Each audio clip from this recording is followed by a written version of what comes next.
Hello बच्चों, good morning. बच्चों, हम सभी नागरिक शास्त्र में संस्थाओं का कामकाज पढ़ रहे थे। इस अध्याय में हम सभी ने अभी तक राजनीतिक संस्थाओं की आवश्यकता, संसद के दोनों सदन, संसद की आवश्यकता और संसद के उच्च सदन यानी राज्यसभा के बारे में पढ़ा। आज हम पढ़ेंगे लोकसभा के बारे में। बच्चों, संसद के दो सदन होते हैं, उच्च सदन और निम्न सदन। उच्च सदन को राज्यसभा कहा जाता है और निम्न सदन को लोकसभा। तो आज हम सभी लोकसभा के बारे में जानते हैं।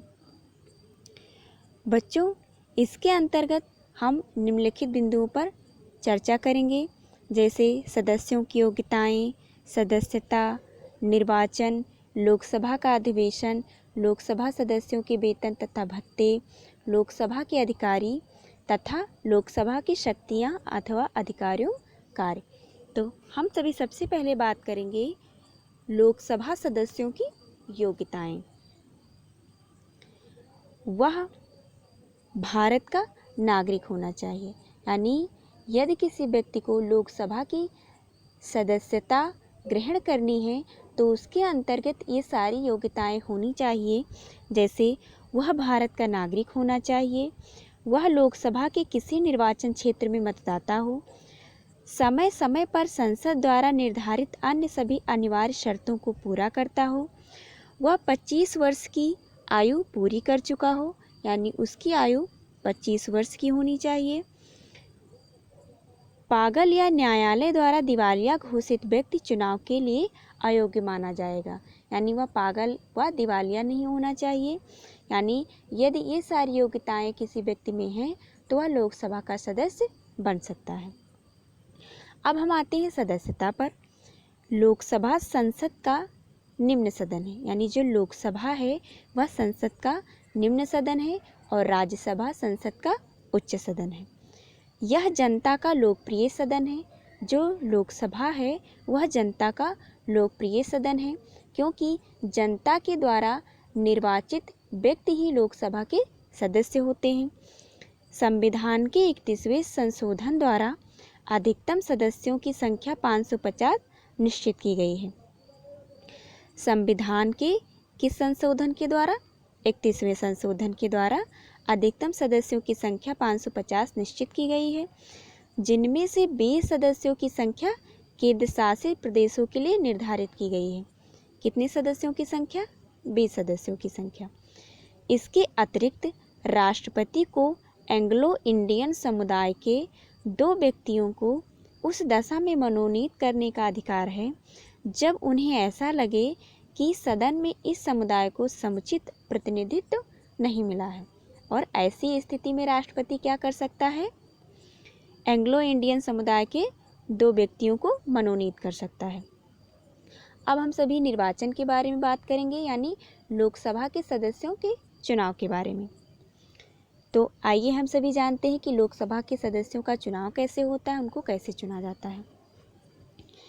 संविधान द्वारा लोकसभा के निर्वाचन में प्रत्येक वयस्क नागरिक को मताधिकार दिया गया है, यानी भारतीय संविधान में लोकसभा के निर्वाचन में प्रत्येक वयस्क नागरिक को मतदान का अधिकार दिया गया है। भारत में वयस्क होने की आयु 18 वर्ष है, यानी 18 वर्ष के बाद व्यक्ति को देश की नागरिकता दे दी जाती है और उसे मताधिकार प्राप्त हो जाता है। निर्वाचन के लिए संपूर्ण देश को अनेक निर्वाचन क्षेत्रों में बांट दिया जाता है, यानी चुनाव के लिए क्या किया जाता है? पूरे देश को निर्वाचन क्षेत्रों में बांट दिया जाता है। इसके पश्चात प्रत्येक क्षेत्र में मतदाताओं की सूची तैयार की जाती है।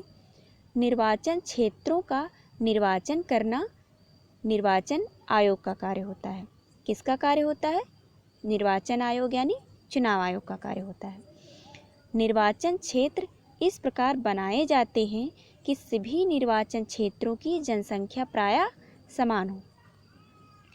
प्रत्येक क्षेत्र में जिस उम्मीदवार को सबसे ज़्यादा मत मिलते हैं, यानी जिस क्षेत्र में जिस उम्मीदवार को सबसे अधिक वोट मिलते हैं, वह लोकसभा का सदस्य बन जाता है, जिसे सांसद या एमपी भी कहा जाता है। अब हम बात करेंगे लोकसभा के अधिवेशन के बारे में। बच्चों, लोकसभा का अधिवेशन राष्ट्रपति द्वारा बुलाया जाता है। कौन बुलाता है लोकसभा का अधिवेशन? राष्ट्रपति। इस संबंध में केवल यह नियम है कि लोकसभा की 2 बैठकों में 6 महीने से ज़्यादा का अंतर नहीं होना चाहिए। यानी लोकसभा में जो बैठकें होती हैं उसके मध्य 6 महीने से ज़्यादा का अंतर नहीं होना चाहिए, और यदि आवश्यकता पड़ती है तो सदन की विशेष बैठक भी आहूत की जा सकती है, यानी बुलाई जा सकती है।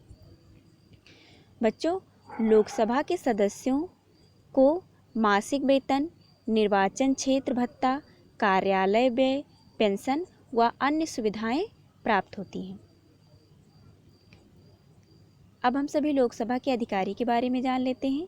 बच्चों, लोकसभा के 2 प्रमुख अधिकारी होते हैं। कितने? 2 प्रमुख अधिकारी होते हैं। लोकसभा का अध्यक्ष और लोकसभा का उपाध्यक्ष, ये लोकसभा के मुख्य अधिकारी हैं।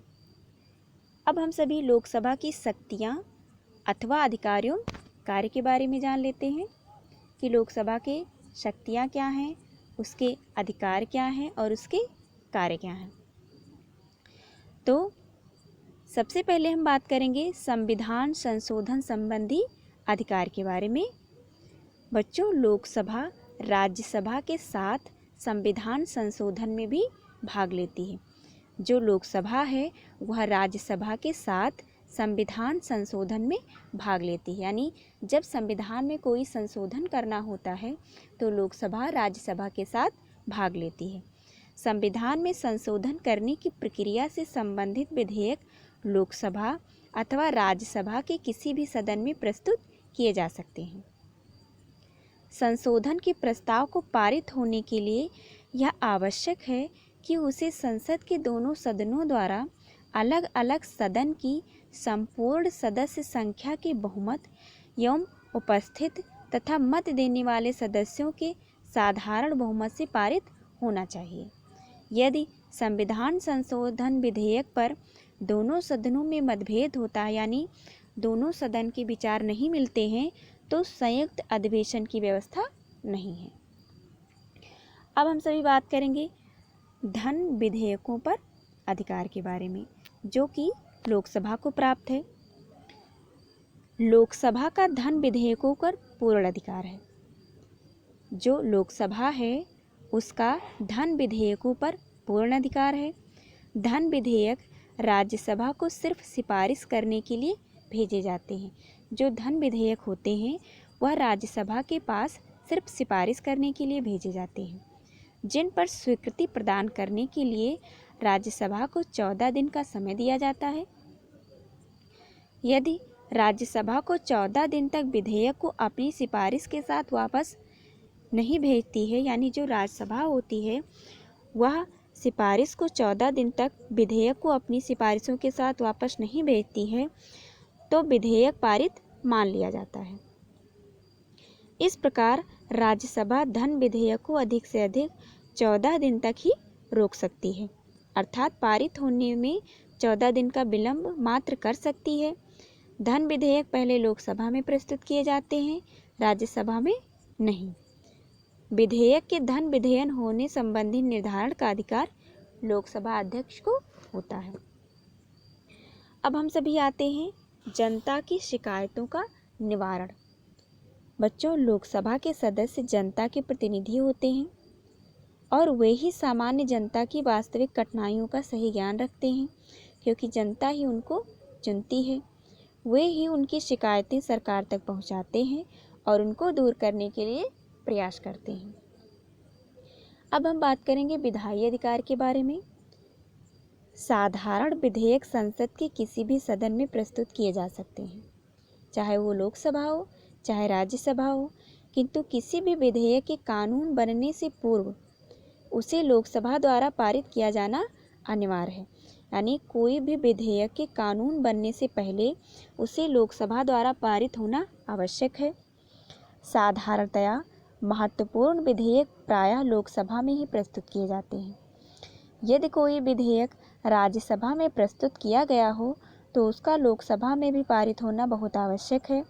यदि विधेयक के संबंध में दोनों सदनों में मतभेद हो और उसे पारस्परिक विचार विमर्श द्वारा दूर करने के लिए राष्ट्रपति दोनों सदनों की संयुक्त बैठक बुला सकता है। संयुक्त बैठक की अध्यक्षता लोकसभा का अध्यक्ष करता है। लोकसभा के सदस्यों की संख्या राज्यसभा के सदस्यों की संख्या की दुगनी से भी अधिक है। अतः विधेयकों को पारित करने में लोकसभा की स्थिति राज्यसभा की तुलना में अधिक महत्वपूर्ण है। अब हम बात करेंगे निर्वाचन संबंधी अधिकार। लोकसभा के सदस्यों के बीच से ही अध्यक्ष और एक उपाध्यक्ष का चुनाव किया जाता है। लोकसभा के सदस्यों का राष्ट्रपति के निर्वाचन में भी महत्वपूर्ण योगदान रहता है। लोकसभा के सदस्य उपराष्ट्रपति के निर्वाचन में भी भाग लेते हैं। अब हम बात करेंगे जांच संबंधी अधिकार के बारे में। बच्चों, राष्ट्रपति के खिलाफ महाभियोग का प्रस्ताव लोकसभा और राज्यसभा दोनों ही प्रस्तुत करती है। यानी जब राष्ट्रपति को हटाना होता है उसके कार्यकाल पूरा होने से पहले ही, तो उस पर महाभियोग लगाया जाता है। तो राष्ट्रपति के खिलाफ महाभियोग का प्रस्ताव लोकसभा और राज्यसभा दोनों ही प्रस्तुत कर सकती हैं। यदि राज्यसभा इस संदर्भ में दोषारोपण करती है तो उसकी जांच लोकसभा करती है, और यदि राज्यसभा उपराष्ट्रपति को हटाने का प्रस्ताव पारित करे तो उस पर लोकसभा की स्वीकृति भी आवश्यक होती है। किंतु लोकसभा उपराष्ट्रपति को हटाने का प्रस्ताव पारित नहीं कर सकती है। यदि किसी संकट काल में विभिन्न घोषणाओं को जारी रखना जरूरी हो तो उन पर लोकसभा की स्वीकृति होना आवश्यक है। यदि सर्वोच्च न्यायालय अथवा उच्च न्यायालय के किसी न्यायाधीश को दुर्व्यवहार अथवा असामर्थ्यता के आधार पर हटाने का प्रस्ताव हो तो उसके लिए लोकसभा तथा राज्यसभा का प्रस्ताव साधारण बहुमत से स्वीकृत होना आवश्यक है। अब हम सभी बात करेंगे कार्यपालिका पर नियंत्रण। बच्चों, केंद्रीय मंत्रिपरिषद सामूहिक रूप से लोकसभा के प्रति उत्तरदायी होती है। यानी जो केंद्रीय मंत्रिपरिषद है वह सामूहिक रूप से लोकसभा के प्रति उत्तरदायी होती है। उसका विश्वास खोने पर मंत्रिपरिषद को त्याग देना पड़ता है। यदि लोकसभा मंत्रिपरिषद के विरुद्ध अविश्वास का प्रस्ताव पारित कर देती है तो मंत्रिपरिषद को इस्तीफा देना पड़ता है। लोकसभा के सदस्य मंत्रियों से प्रश्न अथवा पूरक प्रश्न पूछ सकते हैं तथा स्थगन प्रस्ताव कर सकते हैं। सदस्यों को सरकार के विभिन्न विभागों की आलोचना करने का पूरा अधिकार है। इनके अलावा लोकसभा सरकारी विधेयक अथवा बजट को अस्वीकार कर अथवा मंत्रियों के वेतन में कटौती कर मंत्रिपरिषद पर नियंत्रण रखती है। तो बच्चों, ये लोकसभा के बारे में हम सब ने जाना।